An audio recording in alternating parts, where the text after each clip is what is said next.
Olá, bem-vindos, bem-vindas para nossa quarta aula, conversando sobre as coraças musculares, sobre as práticas integrativas e complementares. Bem-vindos, bem-vindas.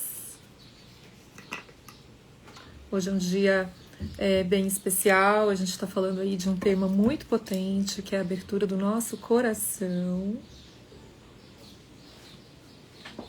Bem-vindos, bem-vindas.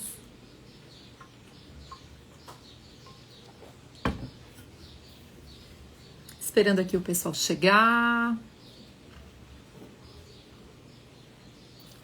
Olá, bem-vinda, bem-vindo. Hoje é a nossa quarta aula, onde a gente vai estar conversando sobre as couraças musculares, em específico a couraça torácica, né?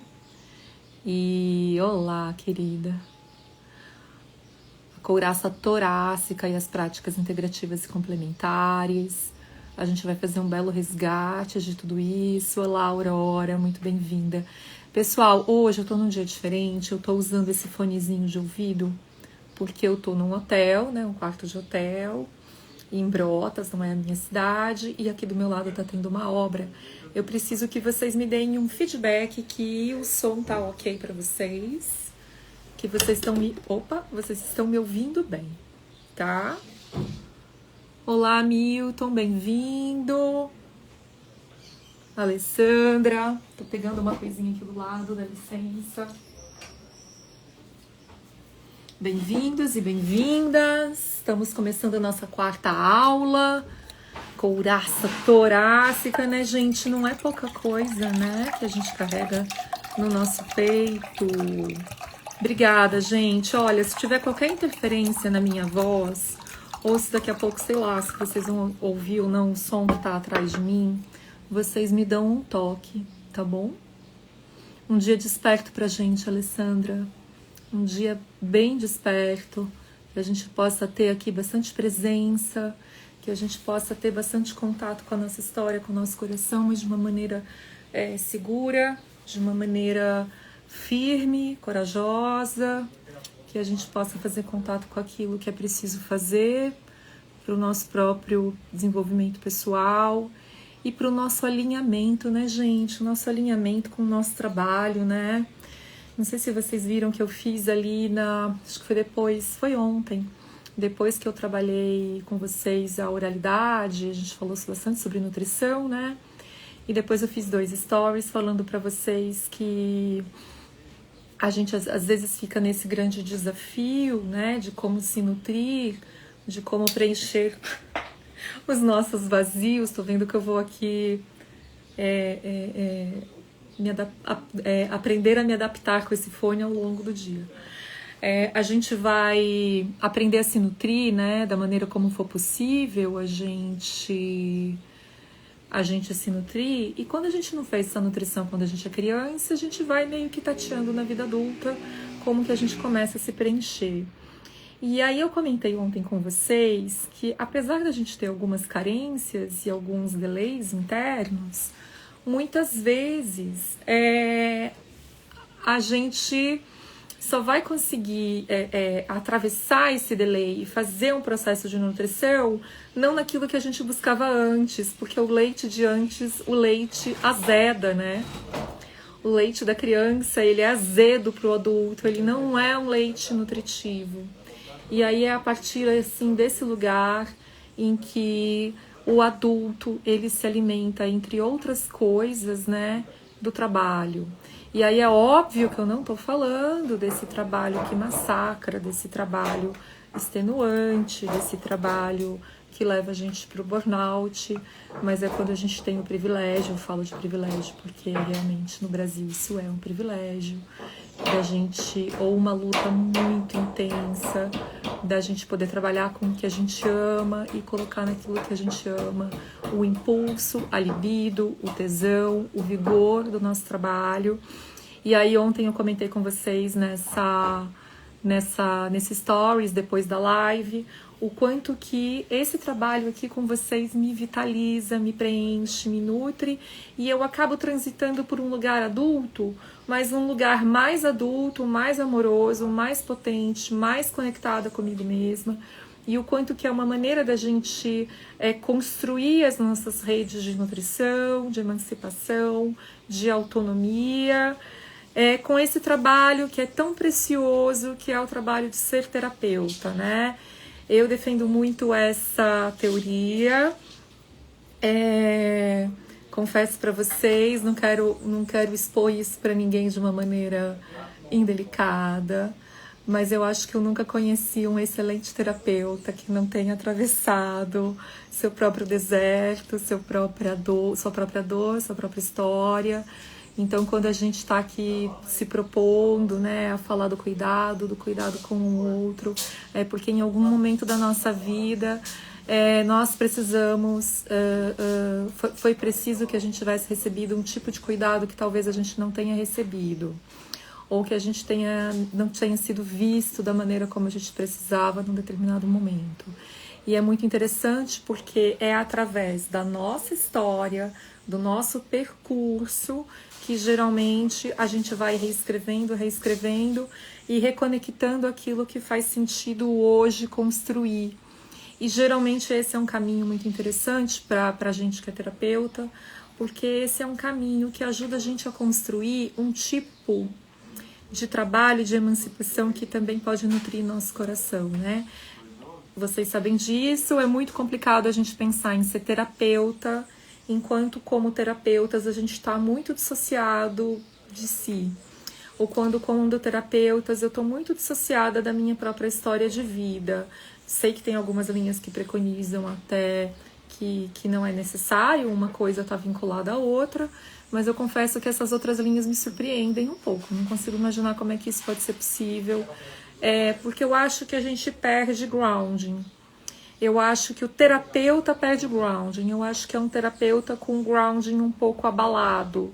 Eu acho que o que dá a capacidade da gente compartilhar a nossa qualidade de presença no setting é o nosso atravessamento. E assim como Freud também colocou a importância do estudo, a importância da supervisão, mas a importância da própria análise, né?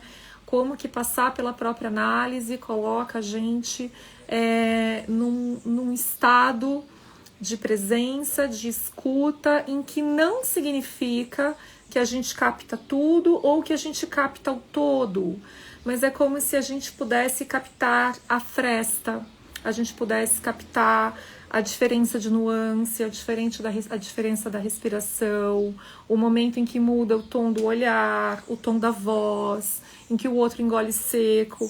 E a gente que é da corporal, a gente começa a ter como aliado essa expressão do corpo, né? A gente tem o privilégio de poder, com muito respeito eu falo isso, porque eu não acho que esse tema tem que ser levado para pessoas que estão ali muito na psicopatia, de querer ter domínio sobre e entendimento e poder sobre o outro. É o contrário disso, né? É como que é importante a gente desenvolver nossa capacidade de ver, né? Pessoal, continua tudo ok com o áudio? Vocês estão vendo que eu tô apanhando um pouquinho aqui com o meu fone de ouvido, né? Essa capacidade da gente poder, então, acompanhar o outro dentro desse estado bem desperto. Então, bom dia, pessoal. A gente está começando a nossa quarta aula. Eu sei que é um horário de almoço, é o horário de pegar filho, levar filho. Eu sei que é um momento, enfim, é dinâmico para muitas e muitas pessoas. Obrigada, gente. Obrigada, Ana. Mas, na medida do possível, eu vou pedir para vocês me colocarem perguntas, comentários, ou mesmo um emojizinho, porque isso me ajuda aí a caminhar junto com vocês, né? Quero trazer bem rapidamente uma provocação pra gente, é a seguinte, eu fiz Tá travando aqui, Aurora, tá travando aqui, foi na minha, espero que estabilize, tá, gente? Voltou, né? Pra mim voltou. Voltou pra vocês. Vocês me deem um feedback disso aqui, por favor, tá? Eu fiz uma proposta então para hoje, para a gente trabalhar esse tema, e ainda bem que eu coloquei aquele ponto de interrogação no peito aberto, né? Então é peito aberto. Eu quero convidar todo mundo que já passou por alguma experiência de terapia, ou já pegou algum post do Instagram, ou já leu um texto em que você se sentiu, ou que você falou com o seu interagente, seu paciente, em que você se sentiu cobrado de abrir o peito, de ter o peito aberto, de ter disponibilidade. Já aconteceu isso com vocês? De você estar dentro de um processo terapêutico e do terapeuta falar pra você: é porque você não se abre, você tem que confiar mais, você tem que se entregar mais, quase que fazendo um convite também para entrega para o próprio terapeuta. Vocês já passaram por alguma experiência em que vocês se sentiram constrangidos por estarem fechados, por estarem de peito fechado? Como se isso não fosse muito saudável, muito correto, muito bem-vindo, como se isso fosse um defeitinho de fábrica, como se isso fosse algo que trouxesse tua energia. Encolhimento na expressão natural de quem você é. A Aurora falando que já aconteceu, que se sentiu mal, que você se retraiu, né, Aurora? Eu também me retraí pra caramba. Em uma das vezes eu interrompi a terapia e tive a oportunidade de sair da sala de um terapeuta muito poderoso. Isso foi muito importante para minha história pessoal e para minha história terapêutica. Só descobri anos depois que eu ter saído daquela terapia foi uma das melhores coisas que eu fiz para mim. Mesmo, foi acho que o momento em que eu mais afirmei a minha integridade contra a autoridade de uma outra pessoa. Era um homem, uma pessoa de um extremo conhecimento, de muito poder, então, que eu admirava muito, admiro até hoje. Então, ter saído dessa sessão foi um passo de emancipação gigantesco. Então, hoje eu quero fazer uma proposta da gente reposicionar o lugar do peito aberto, tá? Eu também quero fazer uma proposta, várias coisas, né, que atravessam esse lugar. Eu também quero fazer uma proposta de que peito aberto, quando a gente está falando sobre essa etapa do desenvolvimento da criança, a gente está falando de uma etapa do desenvolvimento em que a imagem é fundamental. A imagem, ela é central para esse momento, né? Ela é vital para o bem-estar da criança, que a imagem dela seja reconhecida de um jeito bacana, de um jeito bom. Então, falar do nosso anel do coração é falar desse tema e, ao mesmo tempo, é falar de como a gente está lidando no mundo com essa imagem. E aí eu quero convidar todo mundo para refletir. Você pode não ter um traço de contração de coraça torácica tão forte, teu traço pode ser algum outro traço, mas você está imerso nesse mundo digital em que a tua imagem está sendo excessivamente convocada a performar. Por mais que você tenha saúde mental, e eu espero que você tenha uma rede de amigos, uma rede de cuidado onde você possa se proteger, ainda assim é importante a gente pensar em como que a gente está cuidando e preservando a nossa imagem, né? A gente poderia um dia fazer, de repente, uma aula percorrendo todas as estruturas das couraças em relação à autoimagem. Porque para todas as estruturas, a autoimagem é importante. Para todas as estruturas, a maneira como a gente se coloca no mundo e é recebido é importante. Só que elas são importantes de uma maneira muito diferente. Bem-vindo, Murilo, Clara, Raquel, Nani, queridos, muito bem-vindos, um prazer estar com vocês. Então, eu fiz até agora uma breve introdução de algumas coisas para a gente pensar hoje, né? E aí a gente vai trazer essa reflexão, peito aberto, será que abrimos, será que fechamos? Abrimos para quem? Fechamos para quem? Então, eu vou, como proposta de aula, começar trazendo para vocês uma interpretação tradicional da coraça muscular torácica. Em seguida, a gente pode problematizar isso um pouco com a clínica contemporânea, fazer uma relação de como é que as PICs estão atuando em relação a essa clínica contemporânea, para a gente poder propor caminhos. E no finalzinho da aula, eu quero mostrar para vocês, para quem tiver depois o interesse de seguir os estudos de uma maneira mais sistematizada e aprofundada, quais são os meus cursos que estarão disponíveis a partir de segunda-feira, tá bom? Vamos lá, então. A gente conversou no primeiro dia sobre enraizamento, ela é uma aula central e fundamental. Depois a gente conversou ontem, a gente conversou depois, na terça-feira, sobre o anel ocular e todas as implicações do que é sentir e se conectar no mundo através desse anel ocular. Depois, ontem, a gente falou sobre a oralidade, os nossos desafios de nutrição, e ficou uma grande pergunta logo ali no finalzinho da aula de ontem, que é: como é que o adulto se nutre? Se aquele leite azedou e ele não é um leite interessante pra gente, como que esse leite... Como é que a gente vai trocar, o que vai alimentar essa vida adulta, como é que a gente vai se preencher, como é que a gente vai dar conta de ficar firme e forte, e ao mesmo tempo não ficar cínico, né? Foi um pouco a provocação de ontem, né? A gente não ir para um certo cinismo, talvez essa palavra pegue um pouco pesado, mas aquele certo cinismo de não preciso de ninguém, tô muito autossuficiente aqui, quero mais é ficar fechado, né? Então, a gente terminou um pouquinho nessa reflexão, e aí a gente está abrindo hoje, então, uma terceira etapa desse desenvolvimento. Eu estou fazendo uma leitura bem clássica, porque entre uma camada e outra que eu estou trazendo, tem algumas possibilidades que eu não estou comentando aqui. Então, essa semana, ela é o resumo do resumo do resumo daquilo que a gente poderia estar aprofundando, tá? Mas hoje, então, depois de falar desse primeiro anel e deste segundo anel, eu vou estar falando deste terceiro anel, que é o anel torácico, tá bom? Esse anel torácico pode ser chamado, nessa fase do desenvolvimento, por uma couraça específica, um traço de caráter, um traço caracterológico específico, que é a psicopatia.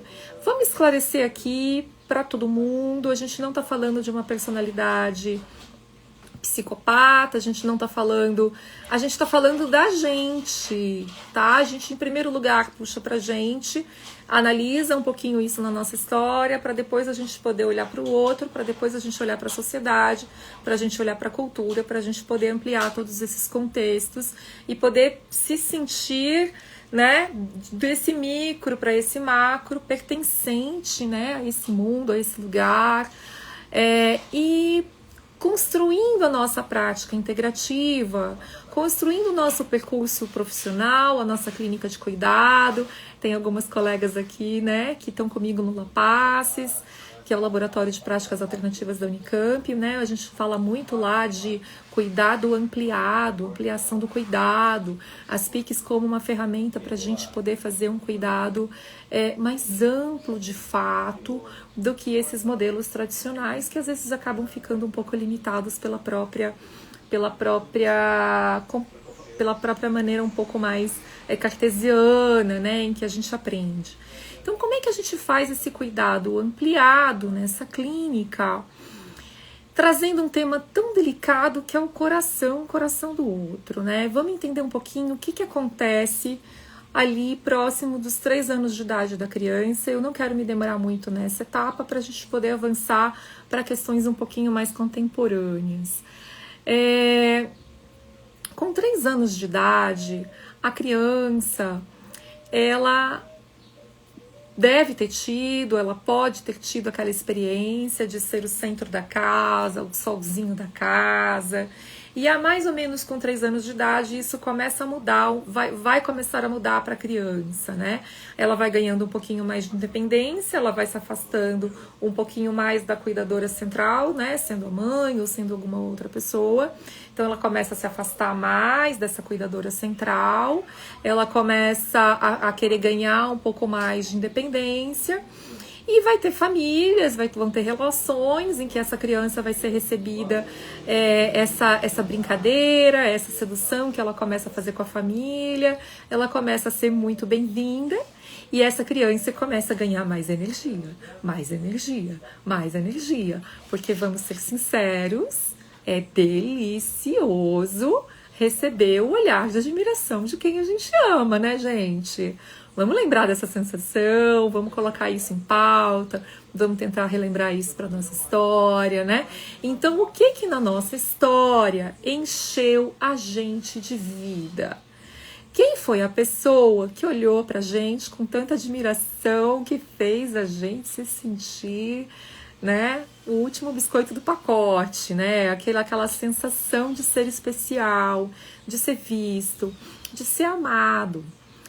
E vamos pensar em possibilidades, em ramificações que podem sair desse cenário, tá? A gente pode ter ramificações deliciosas, em que a criança ela continua ganhando ali esse alimento, essa luz, esse brilho, esse sol, para ser quem ela é. Mas existe a possibilidade dela não performar aquilo que a família espera. Existe a possibilidade que a família espere dessa criança performance. E uma determinada performance que reforça e alimenta a própria segurança dos pais, a própria autoestima dos pais. Então, do que a gente está falando aqui? A gente está falando de uma inversão de lugar de poder, em que esse filho, se ele não é assim tão agradável às minhas expectativas, ele começa a frustrar as minhas expectativas.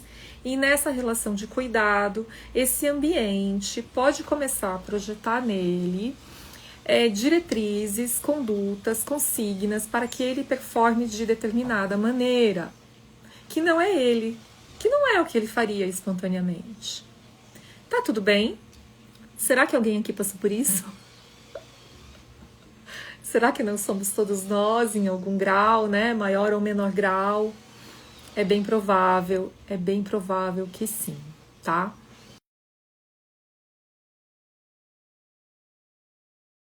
Não sei como fazer esse bloqueio de ligação. Então, pensando a estruturação desse momento, a criança ela começa a entrar num determinado conflito que é: eu tô percebendo que esse meu jeito natural de ser não tá legal. A criança ela começa a sentir um tipo diferente de abandono.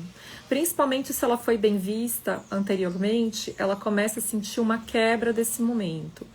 Pode ser porque o ambiente mudou drasticamente, pode ser porque chegou um outro filho e as coisas mudaram, pode ser porque os pais estão passando por uma dificuldade, pode ser porque naquele momento não dá para ter mais tanta paciência e tanta espera, pode ser por inúmeras coisas. De maneira nenhuma aqui eu quero levar minha fala com essa expectativa de culpabilização dos responsáveis e principalmente da mãe, né, dessa mulher que cuida, né. Eu não quero levar por aí, eu quero levar um pouco pela sensação, pela ótica da criança que não está fazendo toda essa análise, todo esse contexto de o que a mãe está passando, apesar de estar permeada por essas impregnações, né? A criança ela pode não fazer a compreensão da linguagem egóica do adulto, mas ela está o tempo inteiro imersa nesse caldo e nessa banheira sensorial, perceptiva, somática, corporal, de impressões, que convida ela a se adaptar o tempo inteiro para continuar recebendo amor, para continuar recebendo a admiração e continuar recebendo esse afeto seguro, né?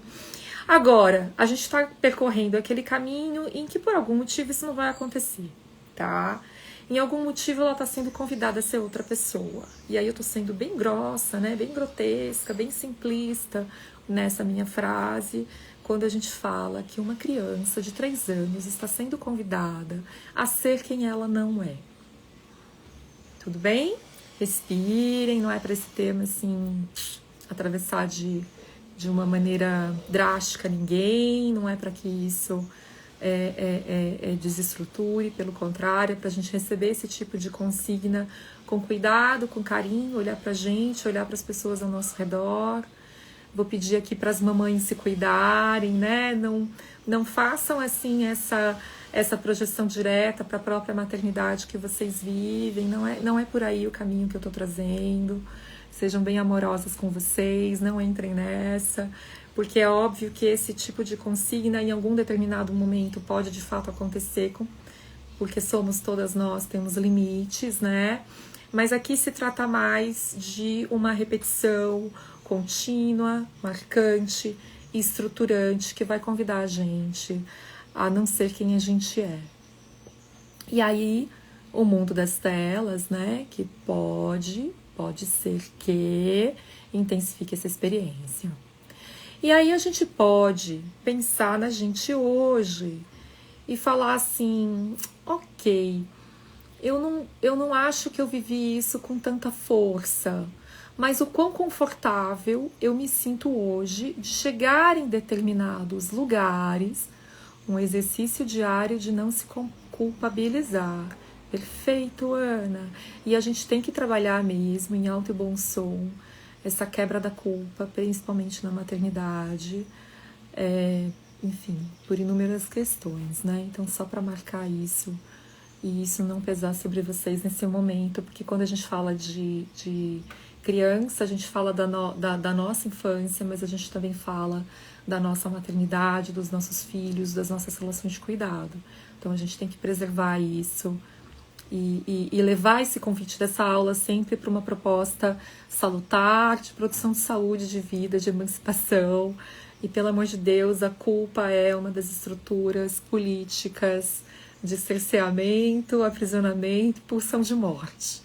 Então, vamos pelo caminho legal. Ok. E aí, essa criança, ela está começando a entrar, então, num conflito que seria quem eu devo ser. E ela começa a fazer testes, tentativas e erros, tentativas e erros, tentativas e erros.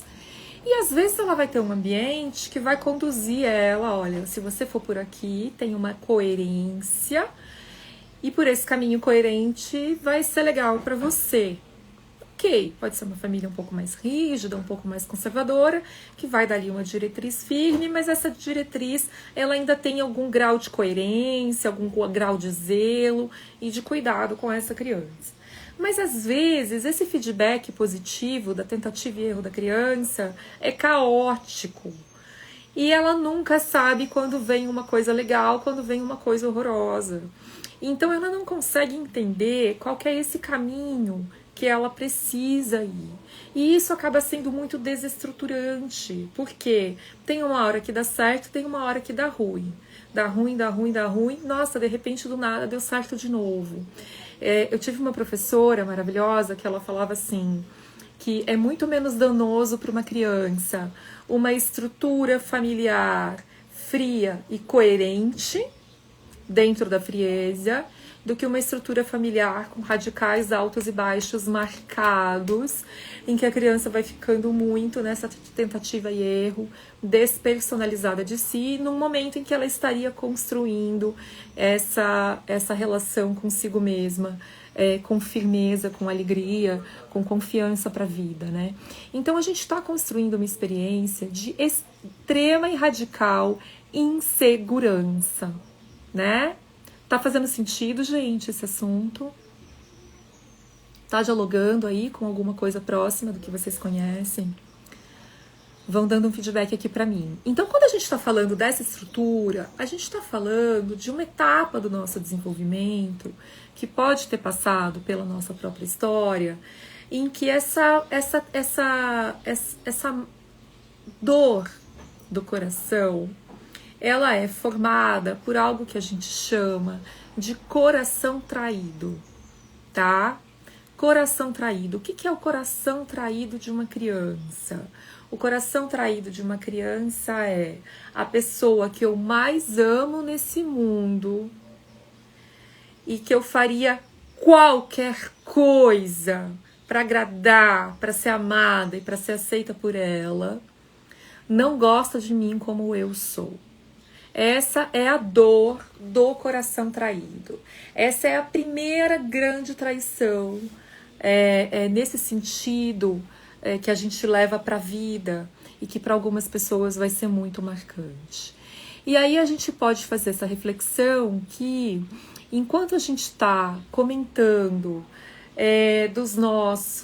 da psicopatia na sociedade, o psicopata, o narcisista, e aí, claro, que a gente vai ter que mesmo, né, repensar aí todos esses temas, todas essas questões, mas enquanto a gente coloca como essa pessoa fria, que não sente, a gente começa a entender que aconteceu algo naquela história que foi muito determinante para que essa pessoa tivesse que tão precocemente colocar o coraçãozinho traído e quebrado dela numa ilha. Então a gente tem uma imagem, né, figurativa, simbólica, que o coração vai para uma ilha e que a outra margem dessa ilha, ela não é muito preenchida por água, ela não é muito preenchida pelo mar, ela não é uma água que ele pode mergulhar, sair nadando e encontrar o outro lado da margem.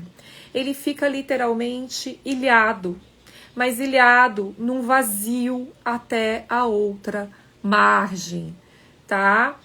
Esse vazio, ele é algo muito importante da gente entender.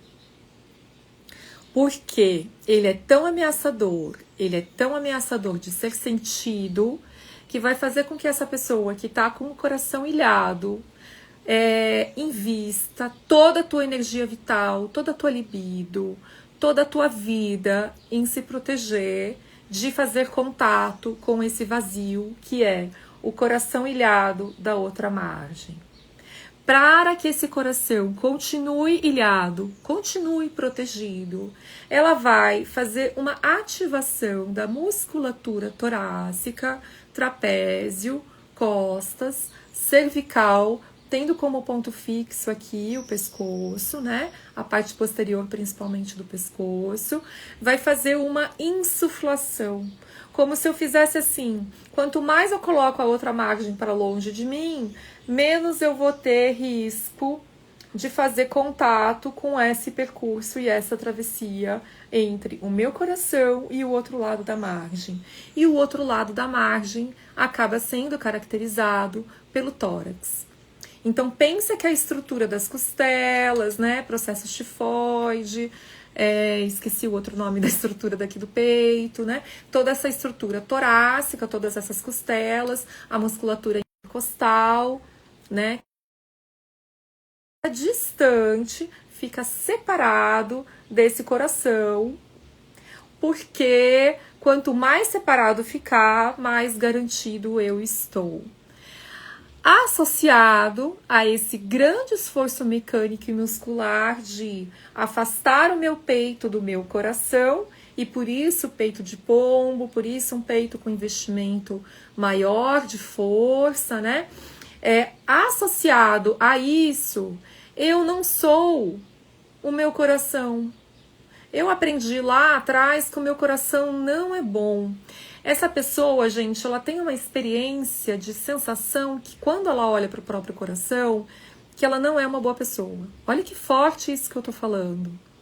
Eu não sou uma boa pessoa. Eu sou uma pessoa, uma má pessoa, ou uma pessoa que eu tenho muita vergonha, muito constrangimento de ser. Eu preciso esconder isso do outro, porque se a pessoa que tinha que me amar incondicionalmente na vida não me amou, é porque eu sou muito ruim. É óbvio que a gente está falando de uma fantasia, né? De uma fantasia muito alimentada, e que esse alimento vai fazer com que a gente vá para as relações na vida com esse grau de insegurança, que é uma insegurança estrutural, porém é uma insegurança defendida, protegida, maquiada. E agora a gente vai entender como que essa maquiagem vai aparecer. Essa maquiagem vai ser o seguinte: como eu não posso te mostrar o meu coração, quem eu sou de verdade, porque eu não sou uma boa pessoa e você não vai me amar, não vai gostar de mim do jeito que eu sou, eu vou provar pra você que eu sou uma pessoa incrível. Eu sou maravilhosa. Eu vou te seduzir.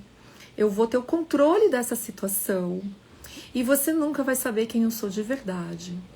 É quase que uma promessa que essa criança faz para si. Tá fazendo sentido, gente? É angustiante falar sobre isso. Tô falando aqui da interpretação tradicional, da interpretação tradicional da psicorporal, né? Do entendimento das couraças musculares. Legal.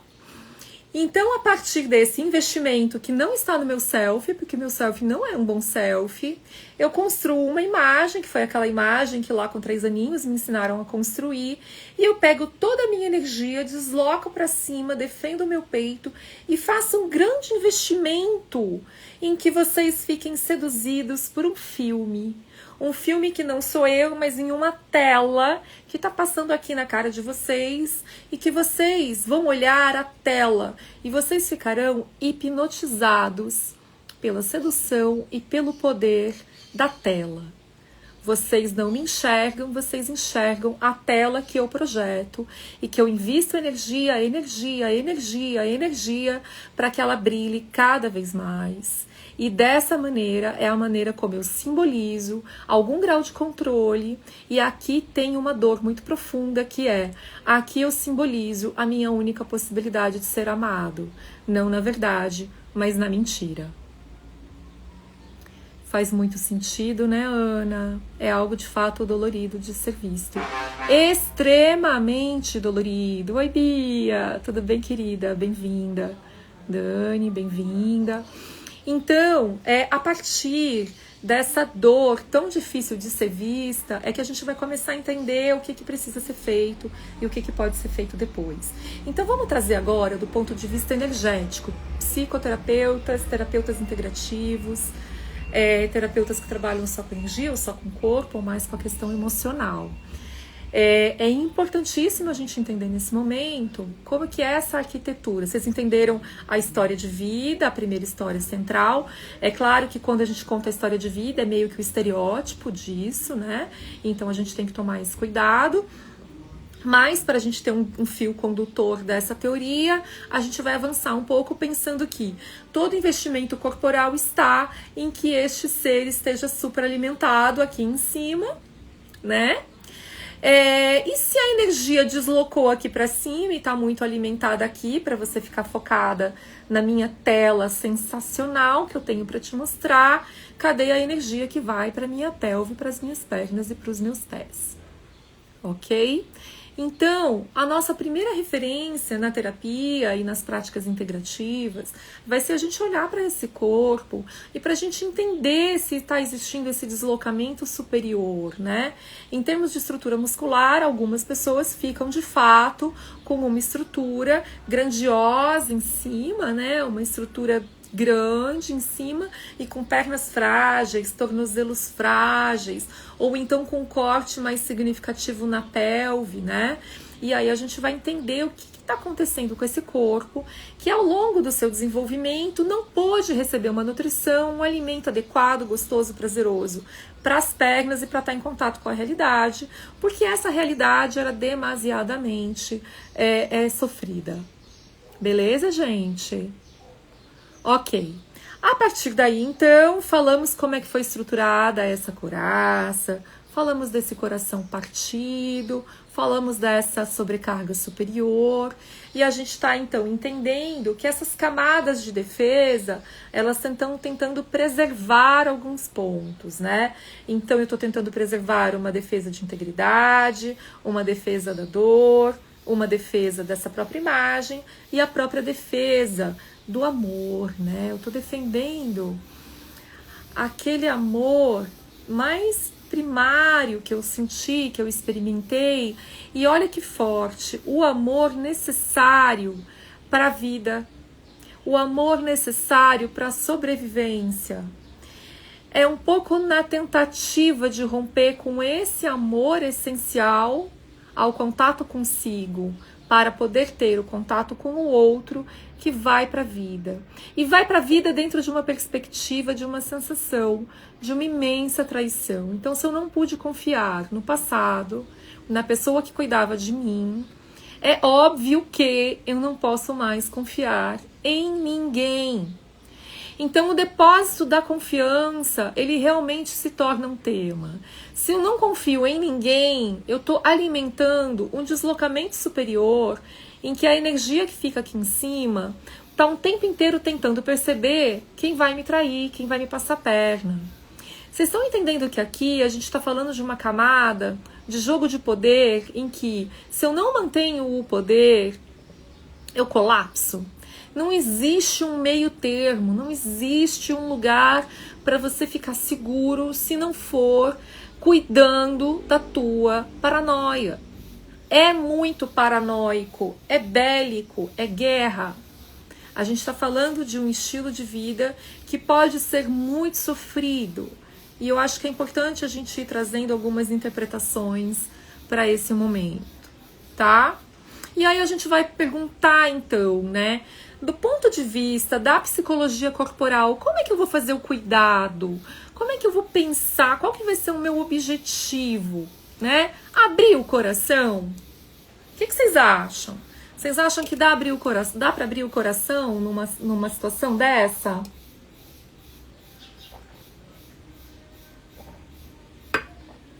O que significaria abrir o coração numa situação dessa, né, gente? Eu acho que eu espero que essa pessoa, num primeiro momento, de fato, ela não abra o coração, ela procure uma maneira um pouco mais segura para ela mesma, para ela poder conhecer um outro lado dela. E é aí que entra, é muito desafiador essa pessoa chegar de fato a um setting terapêutico de psicologia e de psicoterapia. A pessoa teria que ter uma estrutura antes. Legal, Murilo, estamos aí no mesmo caminho. É por aí mesmo, Murilo, é por aí que a gente vai caminhar agora. É bem interessante, é difícil essa pessoa chegar no nosso consultório, é difícil ela chegar para fazer psicoterapia. É uma das estruturas que, quanto mais estruturadas e intensas, é uma das que menos chegam. Quando chega muito associado a ter falhado, a ter tido uma queda muito brusca ou algo muito insuportável de lidar. Então aconteceu alguma intercorrência que ela não conseguiu mais sustentar tudo isso de uma maneira tão forte que ela não conseguiu mentir para ela mesma. Então a gente está falando de um momento muito delicado, de muita exposição. Então ela pode chegar também dessa maneira. Mas, no entanto, em outras práticas ela começa a chegar, gente. Ela começa a procurar caminhos alternativos de cuidado. Ela começa a procurar fisioterapia para cuidar das dores do corpo, massoterapia. Ela começa a procurar outros caminhos. Não é o caminho de fazer contato com a emoção. É o caminho de se equilibrar para poder se manter forte. E se manter forte significa não fazer contato com a emoção. E aí é muito interessante que a gente, que é terapeuta integrativo, que a gente saiba disso, né? Porque a gente vai ter que tomar alguns cuidados, né? Eu vou passar primeiro essa parte dos cuidados e aí a gente retoma para o nosso caminho, né? Então, pensando essa relação com esse tipo de paciente, na nossa dinâmica de prática integrativa, a gente vai tomar um certo cuidado para não criticar e pensar que alguns pontos, algumas coisas que a gente enxerga, se a gente fala de maneira direta, por melhor que seja a nossa intenção, entra como crítica e a crítica é insuportável para essa pessoa. A gente não vai competir sabendo que é uma pessoa que vai chegar pra gente com um convite muito claro de competição, né? Ou com um desafio ali de competição, e é como se a gente pudesse respirar aquilo e poder entender o que esse convite, a competição está representando. E se você terapeuta é muito competitivo, tá tudo bem. Só tenha isso em mente, né? Só tenha isso em mente, eu tô recebendo um convite aqui para competir, eu vou aceitar esse jogo? Em outras palavras, a gente poderia perguntar: quem é o adulto da relação? Quem é o adulto dessa relação? O que essa pessoa está vindo buscar aqui comigo? Quantos anos tem a dor dessa pessoa? Quantos anos ela tem emocionalmente? Essa pergunta ela vai ser estruturante para o terapeuta, porque essa pergunta vai acabar orientando se a gente vai entrar nesse jogo ou não, e se a gente entrar, com qual intenção que a gente vai entrar. É a intenção de acompanhar, de estar junto, de estar do lado? É a intenção de fato ganhar? Porque se for a intenção de fato ganhar, eu preciso contar para você que você está de alguma maneira reproduzindo o ambiente de onde ela veio. Tudo bem, isso vai acontecer, a gente não vai ser nem, né? A gente não tem uma proposta de ser perfeito o tempo inteiro. Mas isso, dependendo do sentido que você queira dar para a tua terapia, para a maneira como você quer levar a terapia e a tua profissão, talvez isso vá um pouco na contracorrente do que você deseja, né? Então, se a nossa intenção é a construção de um setting seguro de terapia, vamos começar a cuidar um pouco, né, dessa competição.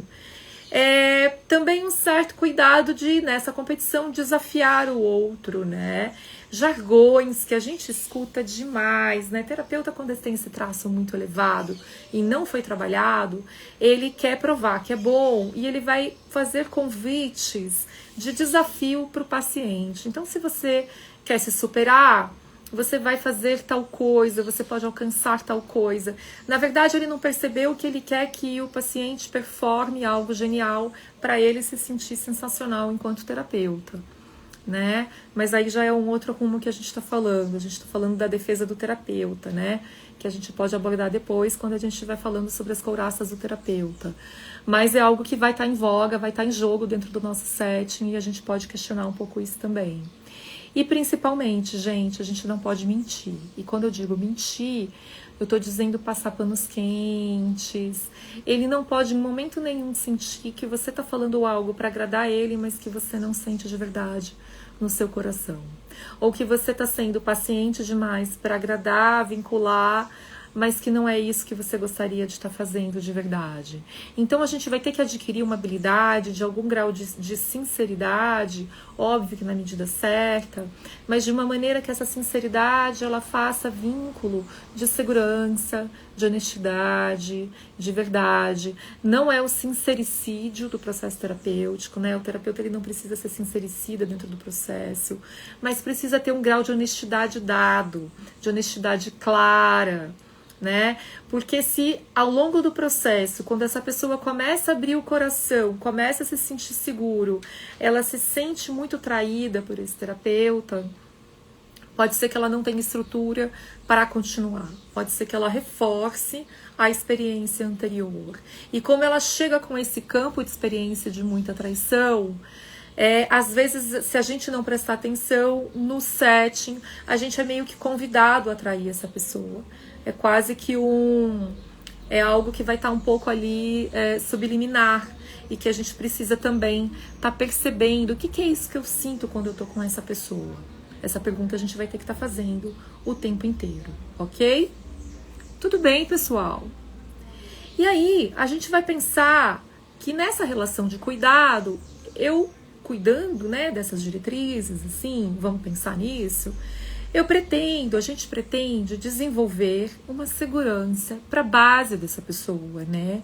A gente falou na primeira aula sobre enraizamento e a gente falou o tempo inteiro que o tempo inteiro a gente vai ter que voltar para o enraizamento, o tempo inteiro a gente vai fazer enraizamento, o tempo inteiro a gente vai ser convidado a experimentar mais uma camada de contato com um lugar que direciona o nosso fluxo de energia e que estrutura o lugar onde eu fico de pé no mundo, o lugar onde o adulto pode ficar de pé. E ele só tem uma possibilidade para ficar de pé e para voltar a confiar nele mesmo, é voltar a confiar nas próprias pernas. Mas para ele voltar a confiar nas próprias pernas, ele vai atravessar um lugar que pode ser muito dolorido, que vai ser o lugar de ceder um pouco a essa arquitetura de defesa tão grande para se aproximar da sua pelve e das suas pernas, tá? A gente não deseja que isso seja feito abruptamente, do dia para a noite. Esse não é o primeiro convite do terapeuta, esse não é a primeira consigna desse processo terapêutico, tá? A primeira consigna, talvez, esse processo terapêutico, junto com a nossa presença, junto com a qualidade da nossa relação com essa pessoa, num não julgamento, vai ser a gente entender qual é a dinâmica que essa pessoa estabeleceu com a própria base, com os próprios pés. O que está representando para ela fazer contato com a perna, fazer contato com os pés?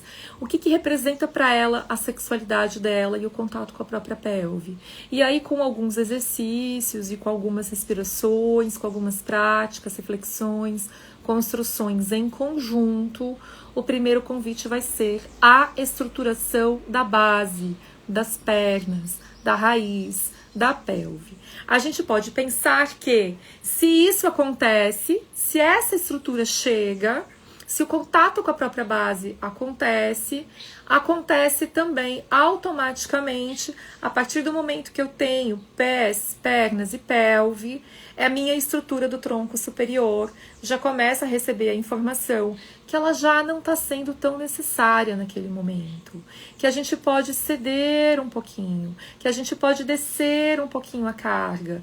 E aí esse peito que está hiperinsuflado, ele começa a descer. Desceu um pouquinho esse peito, o nosso coração, que estava aqui em cima nessa arquitetura de defesa, quando ele desce, ele vai se aproximar da base do nosso diafragma. E a gente precisa que esse coração tenha um lugar simbólico, mecânico, físico, estrutural, de descanso no próprio diafragma. Para que esse diafragma retorne à pulsação e que essa pessoa comece a ter uma experiência de um lugar de unidade interna, de experiência interna e de experiência interna. Quando a gente estiver fazendo esse atravessamento junto com essa pessoa, a gente vai estar atravessando junto com ele algumas crenças. Algumas crenças de que fazer contato com quem eu sou pode ser seguro agora. Eu posso me surpreender. Eu posso descobrir que eu sou uma ótima pessoa. Eu posso descobrir que o meu coração é lindo, que eu tenho substrato, que eu tenho pulsação própria, que o que eu desejo genuinamente no fundo do meu ser pode ser bom, que eu não sou essa criança desfigurada. Eu não sou essa criança que foi de alguma maneira, eu tô querendo usar uma palavra que não existe, malignizada, né? Ela se tornou maligna pelo olhar do outro sobre ela, e não porque ela era de fato. Então ele precisa começar a descobrir algum grau de bondade dentro de si. Isso é muito bonito, isso é muito interessante. E vai fazer muito contato com essa pessoa, porque essa pessoa que teve o coração ferido, na dor de coração ferido, essas pessoas são grandes justiceiros, né? São pessoas que às vezes buscam a justiça a qualquer preço, porque a injustiça foi muito grande. Então esse lugar da busca e do retorno da justiça para si vai ser um lugar que vai começar a dar um contorno para falar: eu sou bom, tem algo de genuíno em mim que vale a pena ser vivido. Eu não aguento, eu não gosto mais dessa imagem que eu projeto. Eu tô cansado. Eu quero retornar para mim, eu quero ter um lugar de descanso. Eu quero estar com pessoas que me olham de uma maneira legal, que eu possa respirar bem perto delas, que eu possa me divertir, ser espontâneo, falar qualquer coisa. Ele vai começar a descobrir que o erro não é tão grave. Errar não é tão sério. Errar pode acontecer e eu não preciso esconder o tempo inteiro o meu erro. Então, assim, são desestruturações das dinâmicas de poder que vão sendo atravessadas por várias camadas. Porém, para que isso aconteça, é necessário que a gente tenha uma construção de pelve e pernas para que chegue a esse lugar e encontre a segurança em si.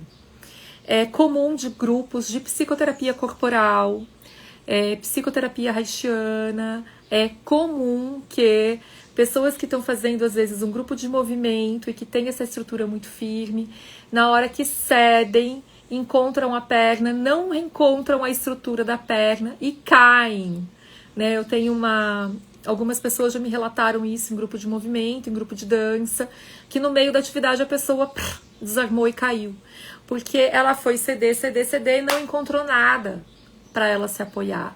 E essa queda, ela é uma queda simbólica que pode ser muito assustadora e também pode ser muito desestruturante. E a gente não quer que isso aconteça. Pessoal, essa estrutura corporal tá fazendo sentido para vocês? Vocês conseguem imaginar uma pessoa no trabalho de vocês que alimenta tanto essa energia superior, que tem pouca raiz, tem pouca base? Como que a tua prática integrativa e complementar pode olhar para essa pessoa e começar a dar contornos e segurança para que essa energia comece a chegar nessas estruturas basais, nessas estruturas de base? Como é que a sua prática integrativa e complementar pode falar para ela que é possível ela se estruturar a partir de si e que talvez ela não fique de fato as primeiras companhias confiáveis da vida dela, né? As primeiras companhias parceiras de construção de vida, que não estão muito fixadas no ideal, que não estão muito preocupadas com a aparência, mas que estão ali curtindo quem ela é de verdade. Ela é uma pessoa que, quando ela é amada de verdade por outras pessoas, ela fica desconfiada, ela não entrega, ela não tem essa entrega deslumbrada muito rapidamente, ela fica muito e muito desconfiada. Oi, Fá, Luísa, Edu, querido, tudo bem? Edu, prazer ter você aqui de novo. Moane, querida, Murilo, Ana. Bacana que tá fazendo sentido para vocês.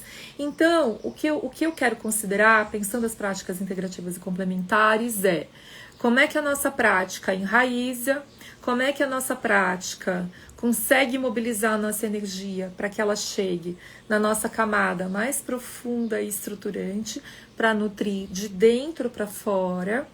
Como que a nossa prática integrativa pode pegar essa nutrição do nosso estômago, né, do nosso baço, que a gente trabalhou ontem na aula, e fazer que essa nutrição, esse chi, essa energia do nutriente venha e que a gente não fique mais buscando leite azedo, né? Que a gente não fique mais buscando coisas do passado que não vão me alimentar muito, mas que no adulto que há em nós, a gente comece a colocar os pés no chão e falar: se eu não vou me nutrir mais com aquilo que era do passado, com o que eu me nutro hoje? Como é que eu vou me nutrir do meu trabalho, do meu dinheiro, das minhas relações? O que faz parte do meu universo adulto hoje? Não para suprimir a criança, pelo contrário, é meio que catar ela no colo e falar: vem comigo, que eu vou dar conta disso aqui junto com você, e você não vai precisar reviver aquela cena inúmeras vezes, e você não precisa reviver a vulnerabilidade de só ter como alimento um leite azedo, um leite que não te serve mais. E aí, junto com isso, né, tô transitando esquizoidia, oralidade, para falar de hoje, dessa região do coração que me estruturei aqui, estou me estruturando aqui, mas para que eu viva isso como adulta, eu vou precisar estruturar as minhas pernas. Eu vou estruturar as minhas pernas e o meu enraizamento no chão. Então, como é que as nossas práticas, seja a massagem, as massoterapias, seja a alimentação, seja as meditações, o próprio mindfulness, como é que ele vai abarcar esse centramento, né? O Theta Healing, como é que ele vai abarcar esse centramento, como é que a gente vai fazer o ancoramento dessa camada e de ir trazendo esse preenchimento para as camadas mais de base nossas, né? Enfim, é um pouco por aí que a gente vai começar a cuidar dessa primeira camada de entendimento. E mais que não para por aí, né, gente? Porque o Reich vai pegar essa primeira camada desse entendimento e vai fazer um debate com a cultura contemporânea, né? Ele vai olhar para a cultura contemporânea e vai falar assim: cara, tem certeza de onde você vem, né? Você está servindo as suas defesas em prol de uma defesa de vida ou de uma defesa de morte? Você vai para uma salatogênese, você vai para uma patogênese, né? socialmente falando, né, eu comentei ali no Stories, assim, a dor que é o que está acontecendo agora no Rio de Janeiro, e eu coloquei ali, ainda bem que na chamada dessa aula eu coloquei peito aberto com uma interrogação do lado. Porque como é que a gente vai abrir esse peito, minha gente, nessa situação, sem fazer essa análise, sem fazer essa contextualização de onde vem esse corpo, essa pessoa, né? As explicações do que aconteceram ontem são de uma simplicidade, elas estão rasas, de uma maneira que eu fiquei pensando, será que essas pessoas que acreditam que o que aconteceu ontem era o único caminho daquilo ter sido feito, tinha que acontecer de aquela maneira mesmo? Será que essas pessoas estão falando isso para se enganar, para não fazer contato com algum grau de humanidade aqui dentro? Será que essa autoridade em que o outro é este tão diferente assim de mim, né, que justifica a morte de pessoas inocentes pelo Estado? E eu apoio isso. Então, assim, independente das questões, né, em que você acredita, ideológico-politicamente, eu tenho sim o meu posicionamento, é importante que todo mundo que acompanha saiba disso, ninguém se sinta enganado depois, né?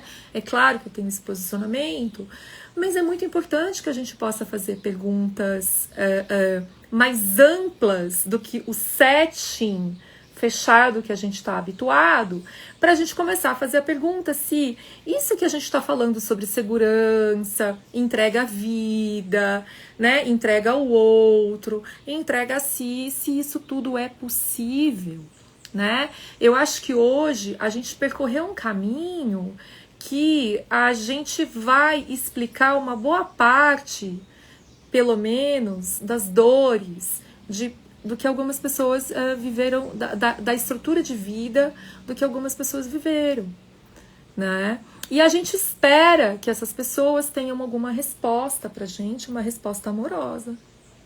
A gente espera isso delas, como sociedade. A gente espera que essas pessoas entendam e que elas falem, nossa, que bom, me sinto protegido por vocês, não vou fazer nada contra vocês. Né? Então, assim, como é que a gente faz essa análise cultural que vai saindo da nossa clínica isolada, mas que começa a tomar, então, algumas outras camadas de outros setores que vão sair, né? Ontem a gente estava falando, a última pergunta da aula de ontem foi: como que a gente vai fazer para sair dessa necessidade de ser preenchida por esse amorzinho aqui, para de fato a gente se estabelecer na vida como uma pessoa pulsante, de fato nutrida e amorosa, que pode sair de si para poder estar vinculado com outras esferas da cultura e da sociedade, com o outro, né? Como é que esse amor ele vai poder ser direcionado pelo planeta, né? E como é que a gente vai fazer com que estruturas que tenham esse tipo de dor tão legítima de ter um coração cindido, e aí eu tô falando de todos nós, em diferentes instâncias, todos nós sofrendo graus de ameaças, mas algumas pessoas sofrendo descaradamente muito mais do que outras, né? De onde vem esse bom senso para eu poder afirmar que outras pessoas diferentes de mim vivem dores no limite da experiência humana, que cruzam a experiência humana e que historicamente muitas vezes animalizam o ser humano, né? Enfim, para a gente poder fazer essa costura de qual é o caminho que a gente vai direcionar então a nossa prática, né, gente? Murilo comentou aqui, né? Eu vi recentemente que o oposto do amor não é o ódio, mas o medo. Nossa, Murilo, eu tinha visto isso em algum lugar e eu não lembro onde. Isso é sensacional. Fazia muito tempo que eu não ouvia, eu tinha me esquecido isso. Deve haver muito medo de não ter um pouco de amor. Eu acho que essa pode ser uma das camadas, né, Murilo? Eu acho sim, eu acho que essa pode ser uma das camadas. E aí, se a gente está produzindo salutogênese, se a gente quer levar o nosso corpo, o corpo do outro, o corpo da sociedade, para um corpo que vai pulsar a vida, e o amor ele é indissociável disso. O amor ele é o próprio caminho, né, de restabelecimento desse fluxo da vida e desse alimento da vida, né?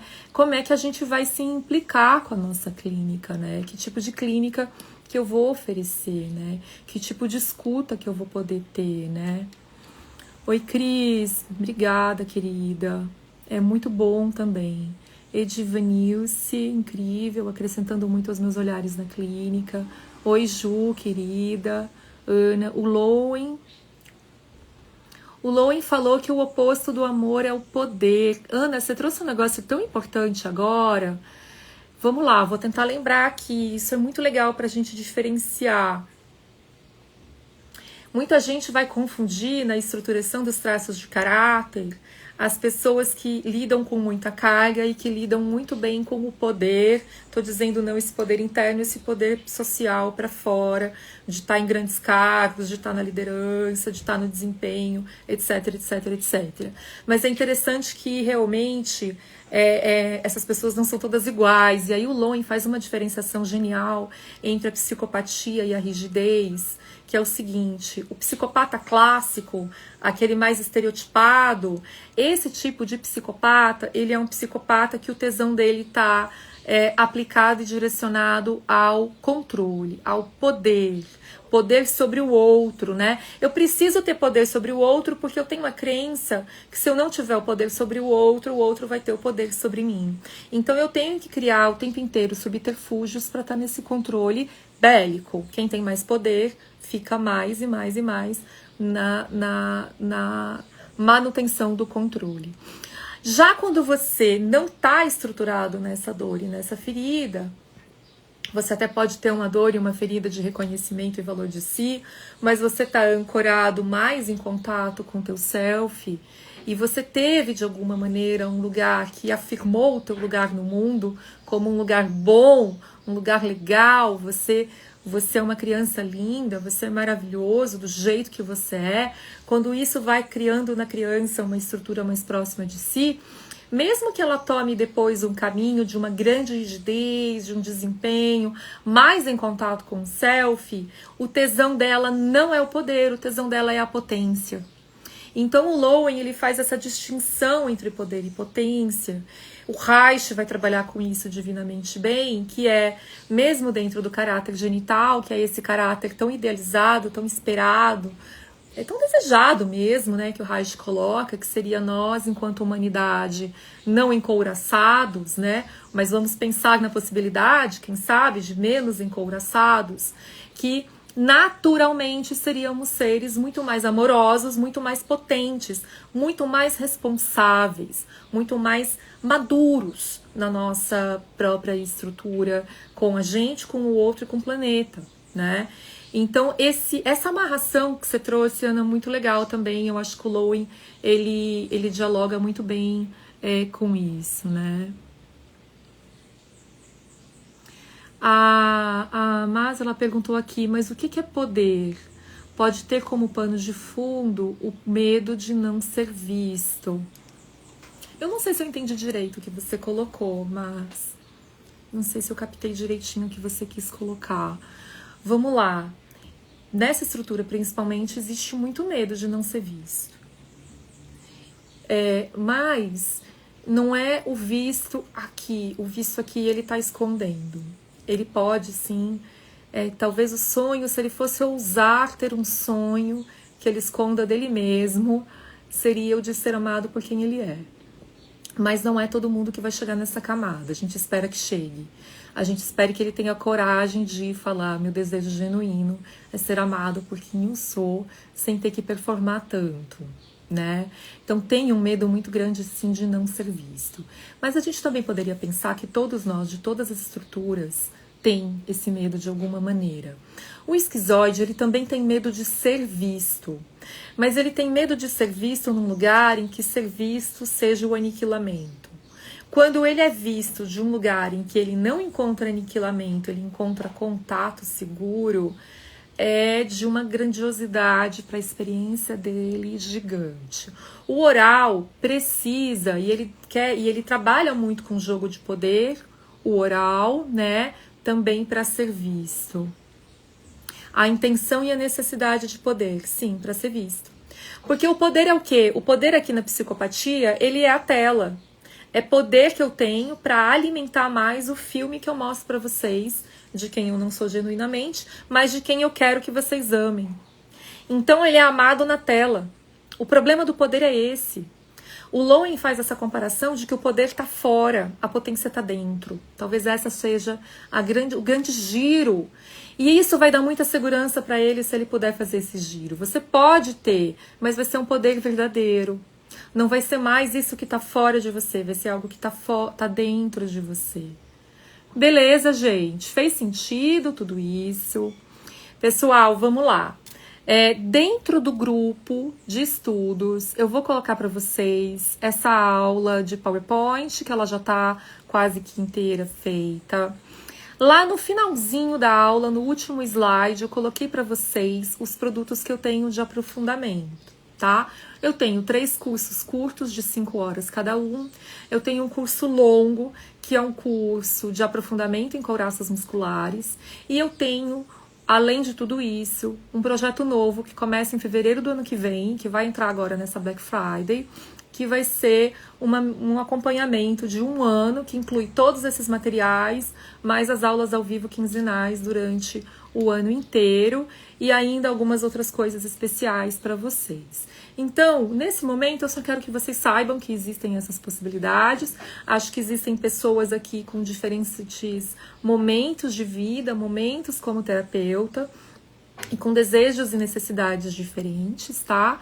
Mas eu tô mandando ali para vocês conhecerem, e aí no futuro eu vou estar trazendo aí essas oportunidades com um pouquinho mais de explicações aqui para vocês, tá? Carlos, querido, super bem-vindo, um abraço para você. A gente está encerrando agora. Dentro do grupo tá aberto para a gente fazer perguntas, o grupo tá aberto para a gente conversar, e logo mais chega essa apresentação, esse PowerPoint de hoje, e amanhã é a nossa última aula.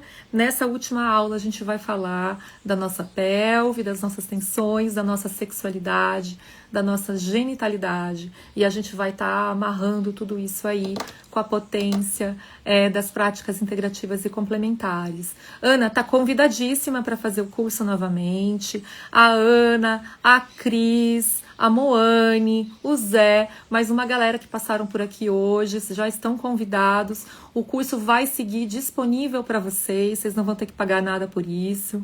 A gente vai reativar os grupos e realinhar ali o curso que vai voltar a acontecer agora. Estão todas muito bem convidadas. Oi, Eli, querida, vai ser muito bem-vinda, né, Eli? A gente já conversou sobre isso. Então, pessoal, amanhã eu encontro vocês. Se vocês tiverem alguma dúvida específica, tanto dos cursos quanto do conteúdo teórico, vocês podem tanto escrever dentro do grupo quanto escrever no privado, tá bom?